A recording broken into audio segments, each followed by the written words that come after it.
Exam में अगर आपकी पेपर अटेम्प्टिंग स्ट्रैटेजी बहुत अच्छी है ना, तो 50 से 100 नंबर तो आपके ऐसे ही बढ़ जाएंगे। और आज की इस वीडियो में मैं वही स्ट्रैटेजी आपके साथ शेयर करूंगी। मैं एक ड्रॉपर रह चुकी हूँ और मैंने नीट का एग्जाम 2 बार दिया है। जो मेरा सेकंड अटेम्प्ट था, उस साल मेरा स्कोर 647 था और with a rank of all India rank of 1127। And now I am a final year MBBS student at Vardhman Mahavir medical college and Safdarjung hospital New Delhi. तो आई थिंक इस चीज़ का मुझे बहुत ज़्यादा अच्छा एक्सपीरियंस है कि मैंने नीट का एग्जाम 2 बार दिया है। मुझे पता है कि वो स्ट्रेस क्या होता है, वो प्रेशर क्या होता है, कैसे 3 घंटे बैठ के आप इतने स्ट्रेस में चीज़ों को रिकॉल करते हो, क्या क्या मिस्टेक्स होती हैं। और मेरी स्ट्रैटेजी पेपर अटेम्प्ट करने की ड्रास्टिकली चेंज हुई थी नीट 2018 से नीट 2019 में। और मैंने वो रियलाइज़ किया था कि एक पेपर अटेम्प्टिंग जो स्ट्रैटेजी होती है वो आपको काफ़ी अच्छा स्कोर आपका इंक्रीमेंट कर पाती है। तो आज हम इसी बारे में बात करेंगे और मैं कुछ चैप्टर्स में इस वीडियो को डिवाइड भी कर दूंगी, जो कि आपको नीचे मिल जाएंगे, जिससे आपके लिए इजी हो जाएगा समझना कि कैसे आपको अपने लिए आपकी पेपर अटेम्प्टिंग स्ट्रैटेजी बनानी चाहिए। एंड ये प्योरली मेरे एक्सपीरियंस पे बेस्ड है, आप इसमें कुछ मॉडिफिकेशंस कर सकते हो अपने according, but this video is really going to help you a lot. तो वीडियो को पूरा देखना जरूर and let's get into the video. तो सबसे पहली चीज पेपर अटेम्प्टिंग स्ट्रैटेजी की होती है कि आप किस ऑर्डर में करने वाले हो, कौन सा सब्जेक्ट आप पहले करने वाले हो। तो जब मैं नीट 2018 में अपना पहला अटेम्प्ट दे रही थी, मुझे ऐसा लगता था कि फिजिक्स मुझे अच्छा लगता है और फिजिक्स मेरा अच्छा एक स्ट्रॉन्ग सब्जेक्ट मानती थी मैं उसको। बट पेपर में क्या होता है कि पेपर में ना नीट जितना स्ट्रेस ना आपको किसी मॉक टेस्ट में नहीं होगा कभी। And this is a fact, चाहे आप मानो या ना मानो, लेकिन जो स्ट्रेस और जो प्रेशर आपका नीट के एग्जाम दिन होता है ना, वो आपको पहले नहीं होता है। आपको होता है स्ट्रेस, बट उतना स्ट्रेस और उतना प्रेशर नहीं होता।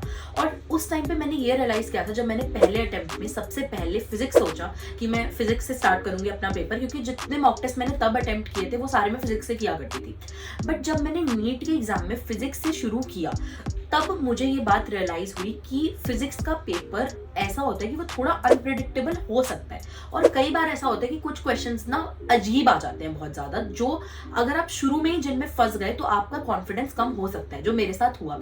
जो चैप्टर्स मैंने नहीं अच्छे से पढ़े हुए थे, उन्हीं के क्वेश्चन, शुरू के 6-7 क्वेश्चन उन्हीं चैप्टर्स से आ गए। मैंने एक क्वेश्चन किया, मुझे नहीं आता था, दूसरा क्वेश्चन मुझे नहीं आता था, तीसरा मैंने कोशिश की, 2 बार की, मेरे से सॉल्व नहीं हुआ, चौथा क्वेश्चन फिर से मुझे अच्छे से नहीं आ पा रहा था। और उस टाइम पे मेरा कॉन्फिडेंस काफी कम हो गया, मतलब मुझे बहुत ज्यादा एंग्जाइटी होने लगी। और आगे वाले क्वेश्चंस जो उन चैप्टर्स से थे, जो मुझे आते थे, जो मैं समझ पा रही थी, जो मैंने अच्छे से किए हुए थे, उसमें भी वो एंग्जाइटी हैम्पर करने लगी।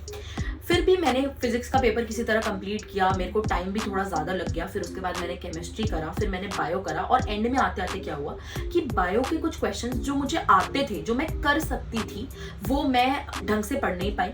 इनकरेक्ट करेक्ट का मेरा कंफ्यूजन हो गया, मैं सिली मिस्टेक्स करके आ गई। कुछ क्वेश्चंस जो मैंने केमिस्ट्री के बीच में छोड़े हुए थे कि ये मुझे आता है, ये मैं लास्ट में सॉल्व करूंगी, वो मैं सॉल्व ही नहीं कर पाई, क्योंकि मेरे को समझ ही नहीं आया कि मेरे कौन से क्वेश्चन छूटे हुए हैं, कहाँ पर कौन सा क्वेश्चन रह गया, मुझे ये भी नहीं पता था। जब मैं वापस घर आई तब मैंने देखा कि यार ये क्वेश्चन तो मुझे करना था एंड में, ये मैं भूल गई, ये मेरा रह गया। तो ये सारी चीज़ों से मैंने बहुत कुछ सीखा और फिर मुझे फाइनली ये बात समझ आई कि चाहे आपका फिजिक्स स्ट्रॉन्ग सब्जेक्ट हो या ना हो, मेरे हिसाब से आपको अपना पेपर बायो से ही स्टार्ट करना चाहिए। और अगर बायो नहीं तो केमिस्ट्री। लेकिन फिजिक्स एक ऐसा सब्जेक्ट है जो कई बार मैंने देखा है नीट के पेपर में बहुत अनप्रेडिक्टेबल आ जाता है, और उस टाइम पे अगर आप क्वेश्चन नहीं सॉल्व कर पाते हो ना, तो आपको ये एंग्जाइटी जरूर होती है। लेकिन अगर आप बायो से स्टार्ट करते हो तो बायो का क्वेश्चन भले ही थोड़ा टफ भी बन जाए, कभी कभी अगर पेपर टफ भी आ जाए तब भी बायो का पेपर प्रिडिक्टेबल होता है। कुछ कितना भी टफ बना ले, बहुत सारे क्वेश्चंस फिर भी एनसीईआरटी से होंगे। तो इसलिए अगर आप बायो से शुरू कर रहे हो, पहली सबसे इंपॉर्टेंट चीज कि आप सबसे ज्यादा वेटेज वाले टॉपिक उठा रहे हो। दूसरी चीज, आपको कुछ भी नहीं करना है, अगर आपको आंसर पता है फटाफट टिक करके आपको आगे बढ़ते जाना है। और तीसरा, आप वो चैप्टर, वो क्वेश्चन नहीं छोड़ के आओगे जो आप कर सकते थे और आपके छूट गए। उसके बाद मैंने क्या किया, मैंने ऑर्गेनिक और इनऑर्गेनिक के मुझे जितने क्वेश्चन दिखे केमिस्ट्री में, वो सारे मैंने क्वेश्चन कर लिए। उसके बाद मेरा ये रहता था कि मैं 1.5 घंटे में, फर्स्ट इनिशियल 1.5 आवर्स में, तब 3 घंटे का होता था, अब 3.5 आवर्स का है। इनिशियल 1.5 आवर में मैं अपना बायो और केमिस्ट्री का ऑर्गेनिक इनऑर्गेनिक वाले जितने क्वेश्चंस हैं, ये सारे 1.5 आवर में कर लूँ। उसके बाद मेरे पास फिजिकल केमिस्ट्री के क्वेश्चंस बचेंगे और फिजिक्स के क्वेश्चंस बचेंगे। तो मेजॉरिटी पेपर, मतलब मेरा ये समझ लो आप 400-450 नंबर का जो पेपर है वो मैं कर चुकी हूँ। तो अब उसके बाद मैं जितने कर पाऊंगी क्वेश्चन क्वेश्चन वो सारे मेरी रैंक पे ऐड ऑन होते जाएंगे, वो मेरे सिलेक्शन से और पास में को जाते जाएंगे। अब OMR की बात करूँ तो OMR में क्या करती थी, जैसे मैंने बायो का एक पेज पूरे पे, मान लो इस पेज पे 6 क्वेश्चन है, इस पेज पे 6 क्वेश्चन है, तो जब मैंने ये पेज पूरा कर लिया, ये पेज पूरा कर लिया, तो मैंने उसकी OMR भर ली। फिर मैंने अगले 2 पेजेस पूरे कर लिए, फिर मैंने OMR भर ली। उससे क्या होता था, मुझे बीच बीच में थोड़ा थोड़ा ब्रेक मिलता था, कोई थॉट ब्लॉक हो जाता है या एकदम कुछ चीज स्ट्राइक नहीं कर रही होती थी, वो स्ट्राइक करने लग जाती थी, तो इससे मेरा बहुत फायदा हुआ। तो ये रही बात ऑर्डर की, ऑर्डर आपको ऐसे फॉलो करना चाहिए। फिर भी अगर आपका एक स्ट्रॉन्ग बिलीफ है कि नहीं हमें ऐसे ही फॉलो करना है, that is your own wish, but I am telling my experience. दूसरी इंपॉर्टेंट चीज जो मुझे रियलाइज हुई थी कि पेपर में ना कैलकुलेशन करने की प्रॉपर जगह नहीं थी। लास्ट में बस एक शीट दी गई थी, व्हाइट शीट, जो कि जिस पे आप कैलकुलेशन कर सकते थे, बट फिजिक्स का क्वेश्चन क्या था कि फिजिक्स का क्वेश्चन इधर दिया हुआ है, वो शीट पीछे दी गई है। तो अब मैंने क्या करना शुरू किया, मैंने कैलकुलेशंस में ना सारी क्वेश्चन के सामने ही छोटी छोटी करनी शुरू कर दी। अब उससे क्या हुआ, मान लो कोई एक क्वेश्चन था जो मैं सॉल्व नहीं कर पा रही थी, तो मैं उसकी कैलकुलेशन करे जा रही थी, फिर वो कुछ गलत हो गया, फिर मैंने सोचा चलो ये लास्ट में करूंगी। अब जब मैं लास्ट में वहां आई तो मुझे वो पूरी कैलकुलेशन शुरू से करनी पड़ी, तो मेरा डबल टाइम लग गया उसको करने में। तब मुझे ये चीज समझ आई कि जब मैं कैलकुलेशंस करूंगी तो मैं सबसे पहले पेपर में क्या करती थी, जो लास्ट में एक व्हाइट शीट दी गई है उसमें 3 ऐसे कॉलम्स बना लेती थी, लाइंस ड्रॉ करके 3 कॉलम्स बना लेती थी, और जो भी फिजिक्स की कैलकुलेशन करती थी वो नंबर डाल के वहीं पे करती थी, ताकि मान लो अगर सेकंड क्वेश्चन ऐसा है जो मैंने पूरी कैलकुलेशन करी पर मेरा आंसर सही नहीं निकला और मुझे है कि चलो लास्ट में देख लूंगी, तो मैं वापस सेकंड क्वेश्चन वाली कैलकुलेशन पे जाके देख पाऊं कि कहाँ गलती हुई है और उससे मेरा टाइम सेव हो। अब आपको लगेगा कि यार ये इतने छोटे छोटे सेकंड्स बचाने से क्या होगा, बट इतने छोटे सेकंड से ही फर्क पड़ता है। इतने से सेकंड्स बचा बचा कर ही आप अपना टाइम सेव कर सकते हो और टाइम को मैनेज कर सकते हो। This is the best way to manage your time. तीसरी इंपॉर्टेंट चीज जो मुझे समझ में आई थी कि अगर आप कोई क्वेश्चन छोड़ रहे हो एंड के लिए, अगर आप कोई क्वेश्चन छोड़ रहे हो एंड के लिए, तो उसे प्रॉपरली मार्क करो। मैं क्या करती थी, मैं एक रेक्टेंगल बना लेती थी उस क्वेश्चन के अराउंड, ताकि मैं भूलूं नहीं कि ये क्वेश्चन मैंने एंड के लिए छोड़ा है। तो प्रॉपरली आप उसको स्क्वायर बॉक्स में बना के रखो, ताकि एंड में आपको पता हो कि यार ये 5 क्वेश्चन मैंने छोड़े हुए हैं, और आप चाहे उसको नंबर भी कर लो। वो भी मैं करती थी कि बॉक्स बना लिया, उसके ऊपर लिख लिया कि फर्स्ट क्वेश्चन ये छोड़ा है, सेकंड ये छोड़ा है, थर्ड ये छोड़ा है, ताकि मेरा ऑर्डर रहे कि हाँ 5 क्वेश्चन ये मैंने छोड़े हुए हैं, मुझे पता हो। तो ये चीज आप जरूर कर सकते हो।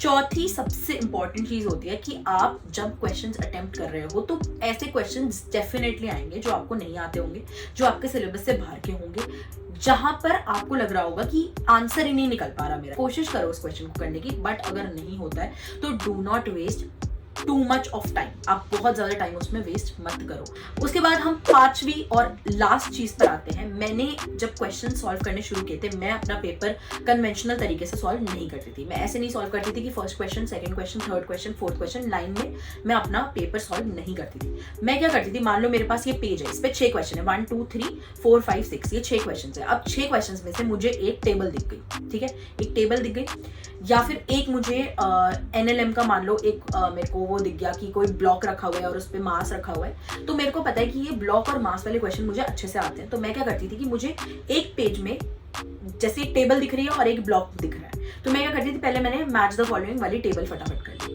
फिर मैंने कहा यार ये वाला क्वेश्चन ना NLM का मुझे अच्छे से आता है, तो चलो मैंने ये पहले ऊपर कर लिया, तो 2 क्वेश्चन हो गए। मतलब एक ग्लांस दिया, ये नहीं कि मैं क्वेश्चन पढ़ रही हूँ, मैंने ग्लांस दिया कि अच्छा ये NLM का, ये मुझे चैप्टर आता है, ये कर लेती हूँ, ये कर लेती हूँ, ये कर लेती हूँ, एक एक पेज का। लेकिन ऐसे नहीं कि पूरे पेपर का, एक पेज का। मैंने पहले क्वेश्चन नंबर 3 किया, फिर मैंने क्वेश्चन नंबर 6 किया, फिर मैंने क्वेश्चन नंबर 2 किया। अब मैंने सोचा चलो अब 3 क्वेश्चन हो गए, अब मैं 1 कर लेती हूँ, 4 कर लेती हूँ, 5 मुझसे नहीं हुआ, मैंने 5 को बॉक्स बना दिया। तो उससे क्या होता है, उससे ये होगा कि आप कभी इस ट्रैप में नहीं फंसोगे कि नंबर 1 क्वेश्चन के बाद 1 नहीं हुआ, 2 भी नहीं हुआ, 3 भी नहीं हुआ। आप इस ट्रैप में नहीं फंसोगे क्योंकि आप पहले वो क्वेश्चन कर रहे हो जो आपको आते हैं। So that was my paper attempting strategy. I know ये वीडियो लंबा हो गया है, बट आई एम श्योर कि जितना मैं आपको अपने एक्सपीरियंस से बता पाई हूँ इस वीडियो में, शायद ही आपको कोई बता पाएगा, क्योंकि I have the real time experience. And अगर आपको ये वीडियो जेन्युइनली पसंद आई हो तो प्लीज़ इस चैनल को ज़रूर सब्सक्राइब कर देना एंड मेरे टेलीग्राम चैनल को ज़रूर ज्वाइन कर लेना। वहाँ पे मैं बहुत सारे अपडेट्स और अपना कंटेंट जितना भी है वो सारा फ्री ऑफ कॉस्ट आपके लिए लेकर आई हूँ।